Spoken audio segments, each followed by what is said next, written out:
कि अमेरिका की ओर से हमला भी किया जाएगा। और इसी बीच बड़ी खबर, यूएस की नाकाबंदी पर ईरान ने बड़ा बयान दिया है। यूएस की नाकाबंदी का उल्टा असर होगा, ये फैसला वैश्विक इकोनॉमी के खिलाफ होगा। ये ईरान का तल्ख तेवर लगातार देखने को मिल रहा है और इससे आप ये समझ सकते हैं कि ईरान जो है किसी भी सूरत में झुकने को फिलहाल तैयार नहीं है अमेरिका के सामने। और जब पीस टॉक फेल हुई, इसके बावजूद भी ईरान जो पहले जिस स्थिति में था आज भी उसी स्थिति में है। ईरान बार बार ये कह रहा है कि हम जो है अपने कदम से पीछे नहीं हटेंगे और यूएस की नाकाबंदी को लेकर अल्टीमेटम दे दिया गया। ये फैसला वैश्विक इकोनॉमी के खिलाफ होगा, ये ईरान की प्रतिक्रिया सामने आई है। यानी कि नाकेबंदी एक तरफ यूएस की तरफ से की गई है तो दूसरी तरफ सीधे तौर पर ईरान ने चेता दिया है कि अगर हमला होता है तो फिर ये अच्छा नहीं होगा। निपुण आलम बयान, विदेश मामलों की जानकार हमारे साथ जुड़ चुके हैं। बहुत स्वागत है इंडिया न्यूज पर।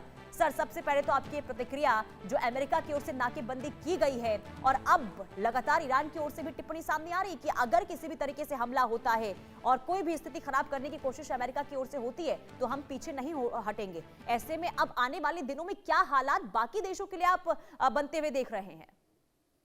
देखिए, निश्चित रूप से जिस प्रकार से अमेरिका ने ब्लॉक किया, पहले ईरान ने ब्लॉक किया था, अब अमेरिका ने ब्लॉक किया है, तो ये पूरे विश्व के लिए चिंता का विषय बन सकता है। क्योंकि अगर यही बात को कॉपी कर कर चीन है, रशिया है, इस प्रकार के देश वो भी अगर इस प्रकार का स्टेप लेने लगे तो निश्चित रूप से जो एक फ्री नेविगेशन है वो बाधित होगा। और बाधित होने से इम्पैक्ट ये होगा कि जो वर्ल्ड का इंपोर्ट एक्सपोर्ट है या सप्लाई चेन है वो सब क्या होंगी, प्रभावित होंगी।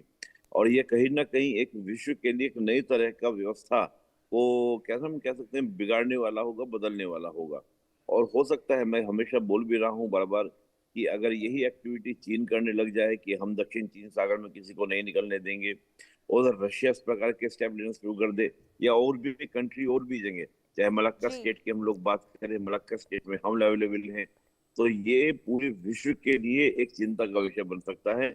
और ये मुझे लगता है कहीं ना कहीं टारगेट या कह सकते हैं ना एक ट्रिगर पॉइंट भी हो सकता है। जी। तो ये एक बड़ा विषय मुझे लग रहा है कि इस पूरे प्रकरण में देखने को मिल सकता है। ठीक है। आप बने रहिए सर, हमारे साथ कर्नल टीपी त्यागी सर भी जुड़ चुके हैं। कर्नल टीपी त्यागी सर, बहुत स्वागत है आपका इंडिया न्यूज पर। धन्यवाद। ये जो इस वक्त मिडिल